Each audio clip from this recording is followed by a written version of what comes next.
Welcome to the Private Practice with Soul podcast. My name is Dr. Brooklyn Storm, and I help private practice owners align their business back with their soul's calling, with their big vision and with their soul's purpose.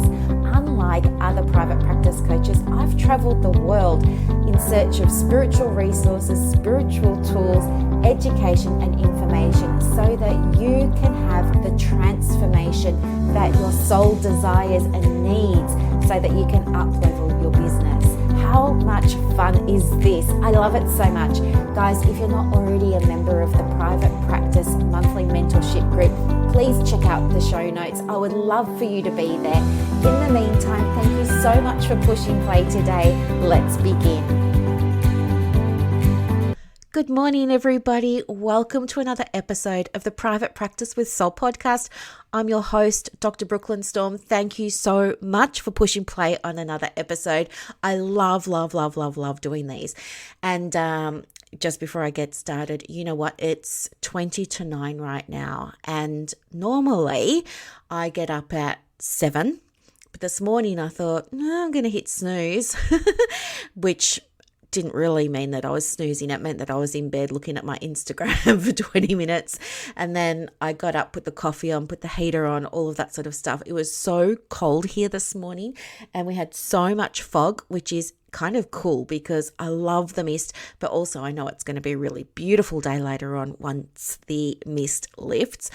Gabe has decided to sleep in. So he's still sleeping on his great big, I got him one of those beds for dogs that have anxiety.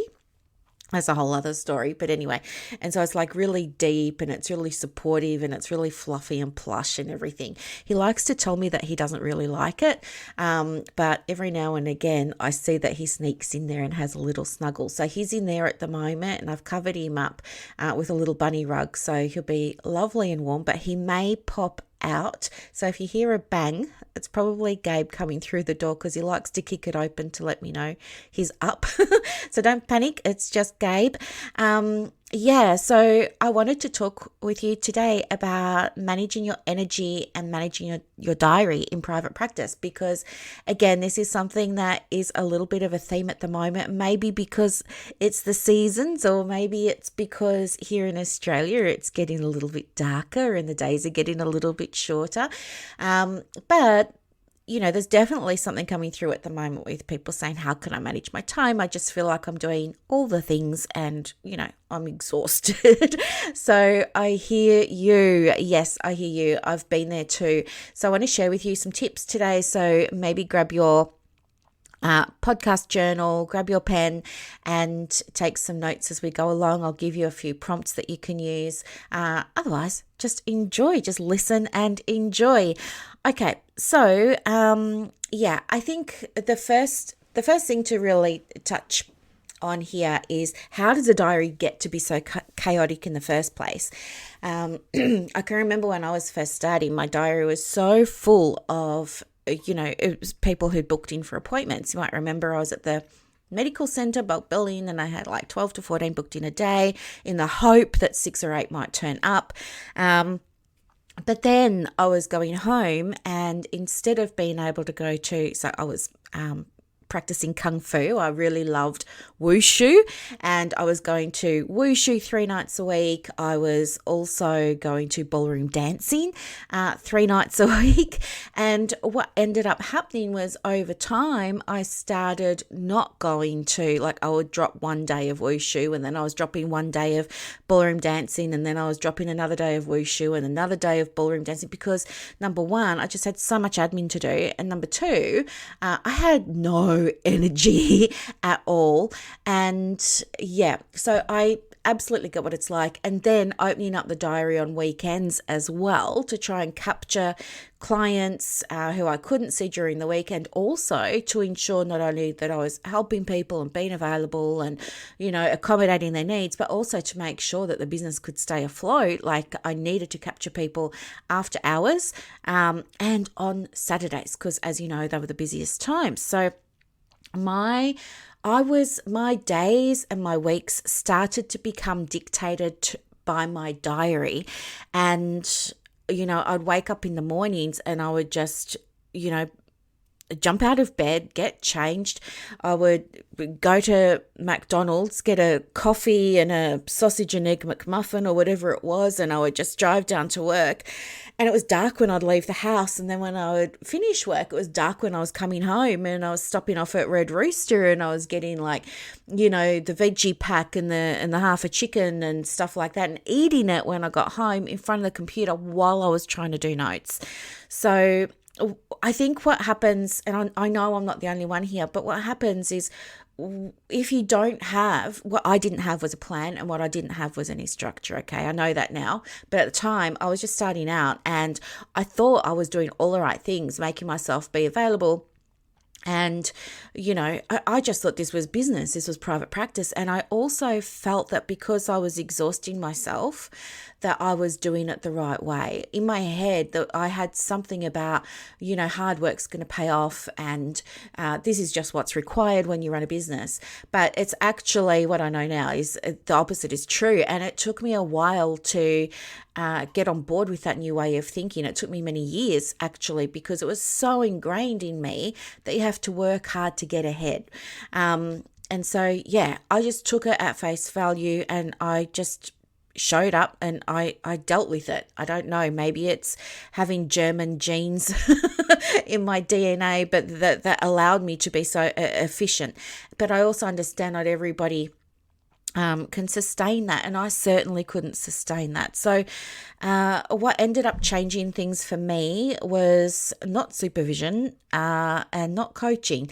The thing that changed it for me was connecting. You know what I'm going to say, all the spiritual stuff. And what I mean when I say that is really being able to stop for a moment and look at myself. I didn't realize I was giving so much energy away, and I didn't understand that I needed to be calling energy back. I didn't even know that was a thing.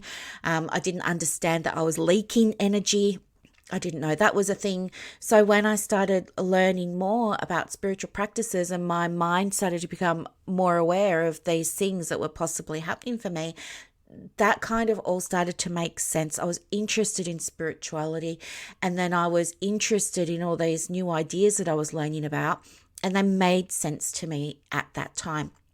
And so what I started to do was think, okay, if energy is really a thing, how can I play with that energy? How can I work with that energy? How can I align my health and well-being, my desires meaning, like, I don't mean something big or whatever. I'm just saying my desire at the time was to return to ballroom dancing. My desire at the time was to return to wushu. I wanted to do those things that I'd been missing out on. My desire at the time was to spend weekends at markets. Like, there's a great market near me called Red Hill Market. There's a newer one now called Emu Plains Market. There's all these beautiful markets that I wanted to go to that I wasn't going to on the weekends because I was working or doing something on the business. I wanted to start, one of my desires was to start seeing my best friend again, because I had just, without even consciously doing it, phased her out because I was just so busy. And she got to a point where she stopped asking me if I wanted to go around to her place and watch movies and drink coffee and stuff like that, because I was always saying I couldn't go. So in the end, she just stopped asking. And guess what? I didn't even realize that she stopped asking. That's how consumed I was with the business. I was feeling like it was going nowhere, yet I was exhausting myself. I felt like I must be successful, right? Because I'm super busy, not realizing that I had no measure of success other than my level of exhaustion. So when you measure your success by being tired, it's very hard to accept that you can be successful without exhausting yourself, without being tired. And that took me the longest time. But anyway, so what happened was I started doing all this education and awareness around spirituality in terms of managing energy.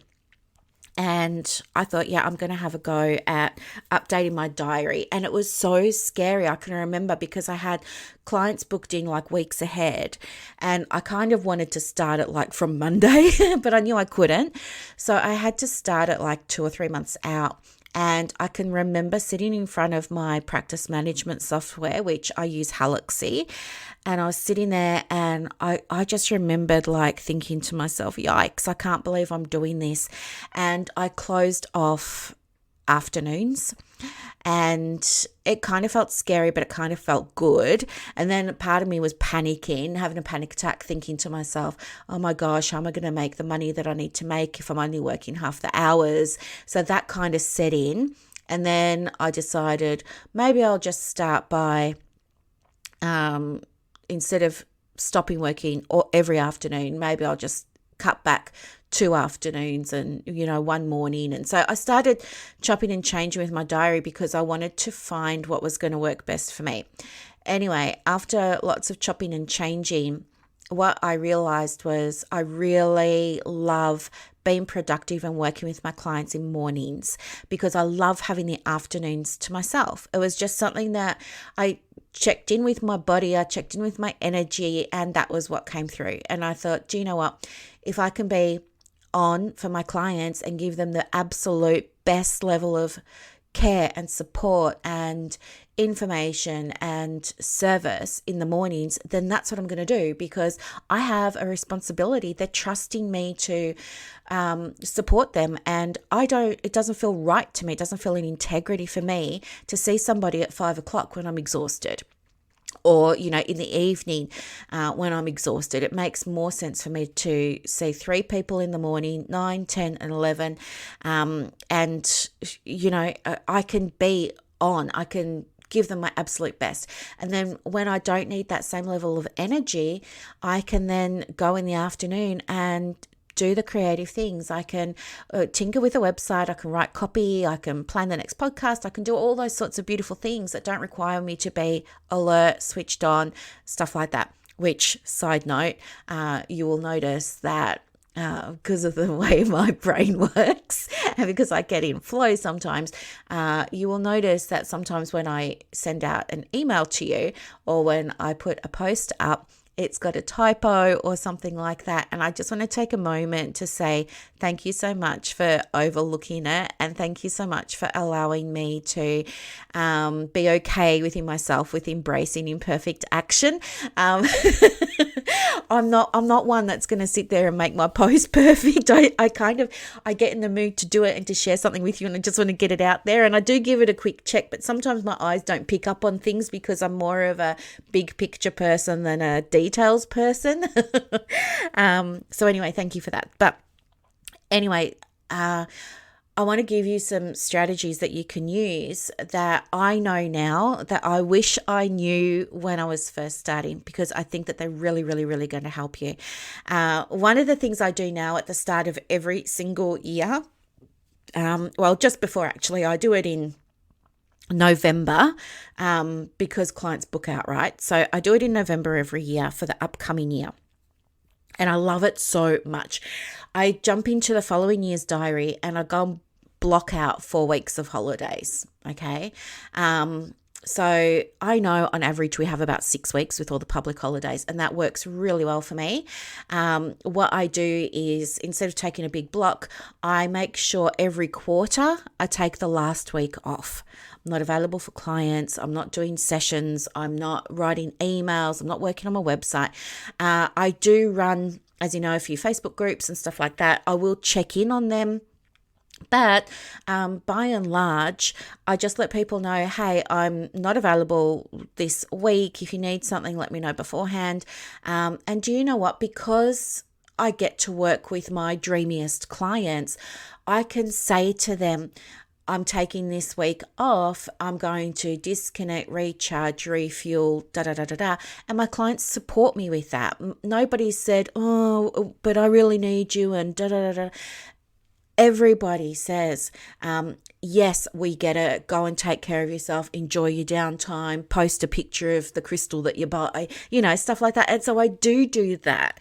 And I'm just so blessed that I get to do this because my dream clients understand about the need and importance of managing energy. And they know from working with me that I also share with them and encourage them to take their time off. So for me, it looks like a week every quarter. It helps me because when I'm having those weeks where I'm feeling like I'm pumped and I'm under the gun, I know, thank goodness that last week of June, that's just mine. I'm not going to be doing anything other than nourishing, eating well, walking, getting a massage, going to Dalesford, doing all the things, right? So it kind of gives me that light at the end of the tunnel. So number one, go and schedule out a minimum of 4 weeks. If you've got children, you're going to need to, of course, schedule out your school holidays. So do that too. Just get all your holidays booked out. Go into Halaxy or Power Diary or Clinico or Spose or Simple Practice or whatever it is you're using, and also block out public holidays. I've made mistakes with that before. I haven't blocked out public holidays. I've got excited because in my head I'm like, oh, it's, public holiday coming up on Monday. And then I realize I haven't blocked it out and people have booked in. So make sure that you do that. The other thing too is if you feel called to, and I would absolutely encourage this, if you work 10 days in your practice a fortnight, maybe drop back to a 9-day fortnight. Give yourself every second Friday off. It's only 2 a month or something, but your body will thank you for it. Your mind will thank you for it. Consider that. Build into your business the flexibility for you to be able to call your own energy replenishment days or mental health days or rest days or whatever you want to call it on demand. And the way to do that is to be really clear with your clients up front and just say before they work with you or something like that, if you feel called to, depending on who your client group is and all those sorts of caveats, do say to them, from time to time, I may need to reschedule appointments. You don't have to say because I would need a mental health day, but just say from time to time, I may need to schedule appointments and I need to understand that you're going to be okay with that or you're going to be flexible with that. All right. So set that expectation up right from the beginning, because it's happened to me where sometimes, it's been a Wednesday night, for example, and I've just felt for some reason, maybe it's I do feel like I'm a little bit more lunar sensitive than I used to be. Maybe that's got something to do with it. But I know sometimes there've been an evening where I've just felt like, I need to rest. I need to rest. I need to recharge. And I can contact my 3 clients that I've got in the next morning and they will get it. They will understand. And I just say to them, do you know what? My energy isn't where I would like it to be for our session tomorrow. And I really want to show up for you the best way that I know how. And I have to be honest with you, my energy just isn't there right now. Can we reschedule? Are you open to rescheduling? If not, let me know and I will absolutely show up for you in the morning. I just want you to be aware of this. And every single time, because I get to work with my dreamiest clients who understand about energy and private practice, they get it and they say, yes, of course, do it. Now, it hasn't happened many times, but I want you to know that it's safe for you to take time when you need it. And when you're working with your dreamiest clients, they will understand. You don't always have to explain why, but yes, do set your practice up to allow you to take time off when you need it. I have some, the other thing that I want you to do is start tuning into your energy if you're not already. And what do I mean by that? And what does that look like? I just want you to be more aware of how you're feeling during the day. It's hard to be conscious about how you're feeling energy-wise during the day. For me, it took a while to get on board with this. I had to actually put it in my Halaxy diary as a little 15-minute appointment before I started seeing clients in the morning, at lunchtime, and then before I finished work for the day. I just put it as a 15-minute appointment in my diary, and it was just a question, how do I feel energetically right now? And I did that for a month. And then I was able to have a look, and it looked like I had loads more energy in the morning than I did in the afternoons. And that's why I changed the diary. And as a result of that, I didn't lose clients, I didn't lose income. I was able to work less, and I was able to trust in the process because I got to see that my belief of I have to be exhausting myself to make it work or to feel like it's working changed. It honestly changed. And that was the biggest thing, I think. Having the experience of that change gave me trust in the process. And from that trust, I was able to make more changes in the business. So be aware of your energy by tracking it for maybe a month, and then reflect on it and update your diary based on your energy. And I mean, really, you probably know yourself when you're in the mood to see clients, when you've got the energy to see clients, and when you have less energy.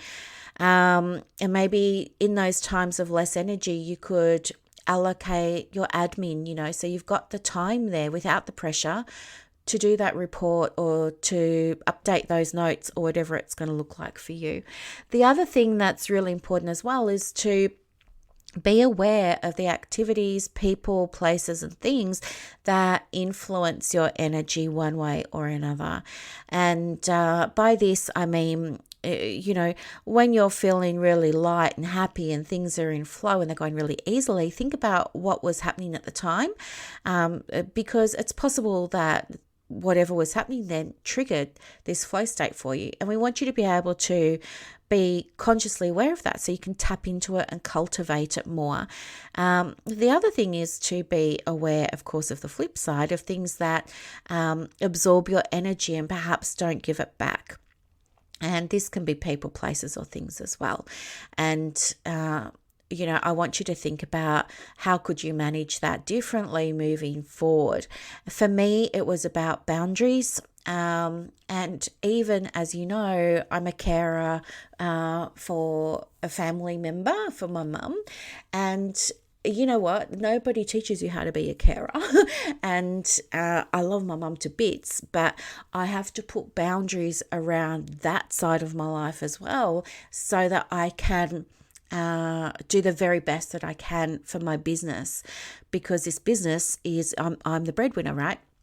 So my sister, my mum, myself, Gabe, we're all counting on me in this business. So it's on me to make sure that I'm in the best energetic frame that I can possibly be. And I know so many of you are in a similar position, whether you have children with, challenging presentations or behaviours or diagnoses, or loved ones who are unwell for whatever reason and things like that. We're all in very, very similar positions. We just don't tend to talk about it much, right? But absolutely putting some boundaries around that and understanding that it's not only safe and it's not only necessary, but also reframing your boundaries around family and around friends, instead of saying, well, I'm denying them this, or I'm cutting them off from that, or whatever self-talk you have, or it's mean, or it's horrible, or I'm not a nice person, I'm not a good daughter if I put boundaries around things. No, change your perception around that and understand how you get to be a better partner, a better friend, a better mother, daughter, son, husband, whatever it is, because of the boundaries. Those boundaries allow you to show up better. Because of your boundaries, you're nicer to be around. You're not snapping at them every 5 minutes. You're not grumpy. You're not complaining. You're not resentful. You're not holding stuff in, right? Your boundaries allow you to look after yourself so that you can look after them and so that you can look after your practice. Boundaries are your friend. Honestly, they are. And again, this is just, you learn it as you go along. But I want you to understand it's safe for you to have them in business and outside. So with all of this in mind, I do have a couple of prompts that could help you that would have been handy for someone to share with me when I was first starting on my journey. So here we go. Number one, if I got to work the hours that felt most energizing for me, when would I be ... If I got to work the hours that felt most energizing for me, when would I be ... So you could fill that in with seeing clients, writing reports, going for walks, you know what I mean? All that sort of stuff. I want you to also update your daily diary. I want you to create a daily practice of, before you do anything related to admin or clients, I want you every single day to think about, what's your goal for this financial year or for the next 12 months or whatever it is. What's your vision for the practice? And I want you to think about, what's your plan for this week in terms of shifting the needle, and what do you need to do? What are 2 things you need to do today that are going to shift the needle on your practice? And I want you to write them down the night before. You come into work the next day, and the first thing that you do before you click on Halaxy icons or going to the Halaxy website, or before you click on your Outlook or your Gmail, stop, look at your sticky note that's sitting on the front of your computer that says, do these 2 things today. Do them first, and then move that Post-it note somewhere where you can be accumulating a pile of Post-it notes, if you like, and you can see your progress, okay? So whether it's little things like raise my fee or do the post or update the blog, but make sure it's something that's going to shift the needle on your practice. This is really, really, really, really important. Don't see clients first and then save this needle shifting stuff till later, because you'll never get it done, which means you'll just stay on that hamster wheel like I did, and you'll plateau. And I don't want you to plateau for 18 years, right? Been there, done that, got the t-shirt. You don't have to do that. Do those activities first. And then the other thing that I would love you to do, if you're inclined and if you want to, is I want you to check in with yourself each day. Just take a breath, put your hand on your heart space, close your eyes, and I want you just to ask yourself in your mind, ask your body, or ask your spirit, or ask your soul, what do you require from me right now? What do you need from me in this moment? What's my next step? Ask the question. Make it a daily practice. You don't have to do it first thing in the morning if you're feeling rushed. Maybe you do it at lunchtime. Okay, before you eat your lunch, maybe you do that. It's going to take you 1 minute, but that 1 minute of receiving guidance could change your day. All right, for the better. And allow yourself to trust and surrender into that and take aligned action from it. So I hope that this has been a helpful episode. Know that you are absolutely not alone on your journey.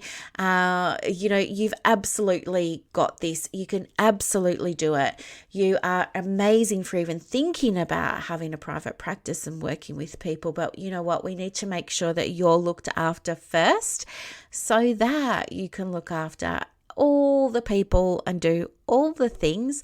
And I think by tapping into your energy and just becoming aware of that, that's going to be the key for you in doing it. Now, the other thing too is I sent out a free Psychology Today profile booster kit that's circulating on social media now. If you would like a copy of it, please send me a DM on Instagram and I can get that over to you. And what else did I want to say? No, I think that's about it for today. Thank you very much for listening, and have a beautiful rest of the day. Bye.